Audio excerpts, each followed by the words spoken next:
On May 2nd, get ready to escape. Isis escaped from Transylvania. The goddess next door and John Haynes must escape a horde of vampires on the hunt in this horror-filled Isis series adventure. Get Isis Escape from Transylvania in paperback and e-readers May 2nd.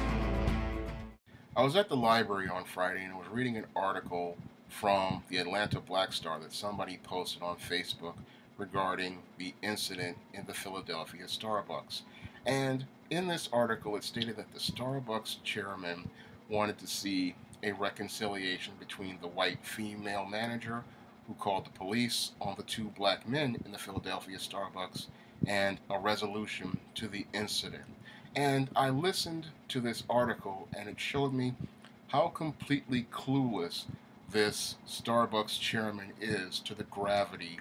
of this situation. But I understood what was going on here because when I look at this Starbucks chairman, he is a textbook example of a workplace simp. Because when it comes down to workplace simps, they are always looking to give females a pass for their irresponsible, reckless, egregious, and racist behaviors. And what we have here with this Starbucks chairman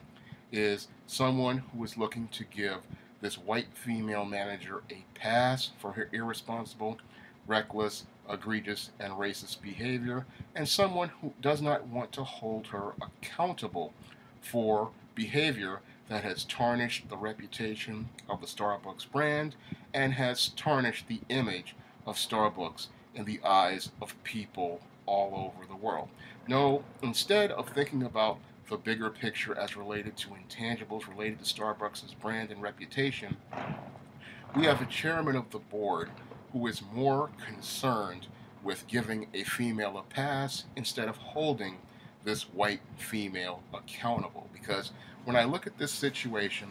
there is no pass that anyone can give that white female for calling the police on those two black men for coming into that Starbucks. Because what transpired in that Starbucks was a clear textbook example of racial profiling, because people have come into Starbucks all over this country and they have come to sit down, they have come to use the Wi-Fi, they have come and sat there and not paid anything since the inception of Starbucks and the Starbucks brand. And these two black men having the police called on them was a textbook case of racial profiling, because as Kid Organic said in his video, all they're going to do is run the security tapes for the last 6 months to a year, and they'll see that this is a textbook case of racial profiling. But your Starbucks chairman is so completely caught up in this female and protecting this female, he's sitting there talking about, I want to see some sort of reconciliation. Well, there cannot be any reconciliation until you take some sort of responsibility. And part of taking responsibility is holding the people who work for you accountable when they do wrong.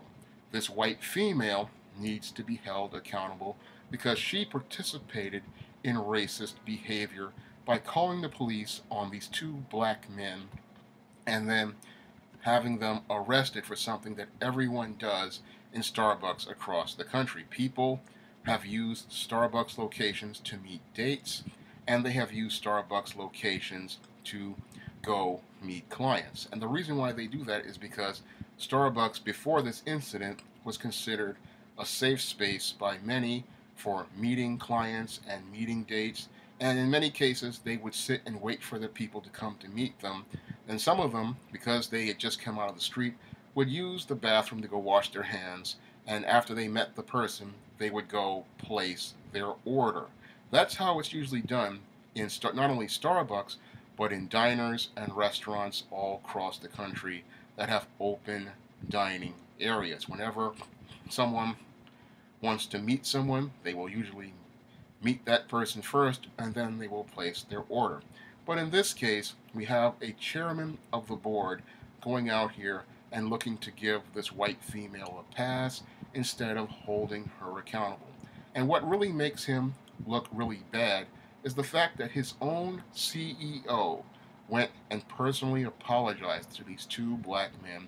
for the racial profiling that transpired, and he apologized for the way these men were treated. So we have a real serious problem at the Starbucks Corporation as it relates to race and race relations, because at the top levels of management, we have a chairman of the board talking about a reconciliation between this black man and this racist white female, and we have a CEO who seems to understand the situation and the gravity of it a little better than your chairman of the board. Because your chairman of the board, for him to even propose this idea, shows how completely out of touch he is regarding the gravity of this situation. Here we have an incident in a business which based its whole foundation on being liberal and open and having open spaces, where we have a white female manager participating in racial profiling that is something out of the 1950s, and we have a chairman of the board who is so clueless his proposal of reconciliation is like something that came out of the 1950s, and his attempt to shield this female from accountability is no different than what was happening with Carolyn Donham during the Emmett Till murders, because Carolyn Donham was the woman who orchestrated the murder of Emmett Till. She was the one who knew that Emmett Till did nothing to her, but still told her husband and her brother-in-law that Emmett Till had whistled at her, and because she had said that, that set off the series of events that led to the murder of Emmett Till. So when we take a look at Carolyn Donham, she had malicious intent and malice of forethought, and she's a woman who should have been charged with first-degree murder for the death of Emmett Till, because it was her actions that led to the death of Emmett Till. And that's no different than this white female manager who worked at Starbucks. She was the one who orchestrated the racial profiling that led to the tarnishing of the reputation of Starbucks and the Starbucks brand. But the simps who work at Starbucks, like the chairman of the board, they want to give her a pass for her behavior instead of holding her accountable, showing me that in the liberal parts of America, they are no different than Jim Crow as it relates to white females, and it shows me that gynocentrism is one of the most dangerous things in America overall, because when it comes down to these racists, they often want to give the white female a pass, not understanding how gynocentrism can manipulate racism, and how gynocentrism uses racism as a way to try to get out of holding females accountable. Because when I look at this case and this chairman, I see another attempt to give a white female a pass for behavior instead of holding her accountable. Because when this female decided she wanted to take this job as manager, she agreed to be responsible just like a man for her actions. And if she's the one calling the police and violating Starbucks company policy, then she needs to be held accountable for being the racist that she is. There should be no pass for her given by the Starbucks chairman or any other man, because if she agreed to be a manager according to the Starbucks standard, then she needs to be held accountable for that. Now, this female has quit or has been fired, as some people have said, and no longer works for Starbucks, but I don't want to see any sort of reconciliation where these black men give this white female a pass for her racist behavior. No, this white female needs to be called to the carpet and held to the same standard as everyone else, because when it comes down to these white female racists, too many people give them a pass for their behavior, and that allows the culture of racism to continue on going for the next generation. Because every black man and every white man that gives a white female a pass for their racist behavior is only allowing the culture of racism to continue on and go on to the next generation. Because the white female is the one who teaches the culture of racism and white supremacy in America, and until people start dealing with this white female in the same way we deal with everyone else, we won't really make any changes. Because one of the big problems with people is they don't understand gynocentrism, and when it comes down to gynocentrism is where we have this culture that often looks to protect females and shield females, and what racist females do is that they use their womanhood as a way to get a pass for whatever wrong behaviors they participate in. And that's why I say gynocentrism is more dangerous than racism, because when it comes down to these white females, they'll go out and do their wrong, then run behind the shield of men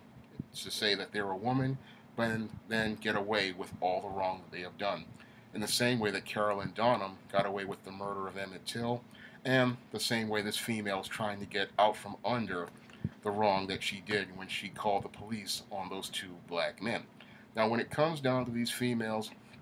these white females, they need to be held accountable for their actions. And when I look at this Starbucks chairman, there is no excuse for his behavior for him to sit there and say, we need a reconciliation between these two, when you need to be putting distance between yourself and this white female, because this white female has cost your company its reputation, it's tarnished your brand, and because she has cost you your reputation and your brand, you need to start putting some distance between yourself and this female so that you can send a message to other females that this racist behavior will not be tolerated, and you will be held responsible for your actions. You will be held accountable for your actions, and you will be held to the same standard as everyone else, because all these women out here are always talking about equality, but when it's time to take responsibility, that's when they want to call themselves running over to simps like the Starbucks chairman, and then talking about they want reconciliation so they can get back on the job and continue participating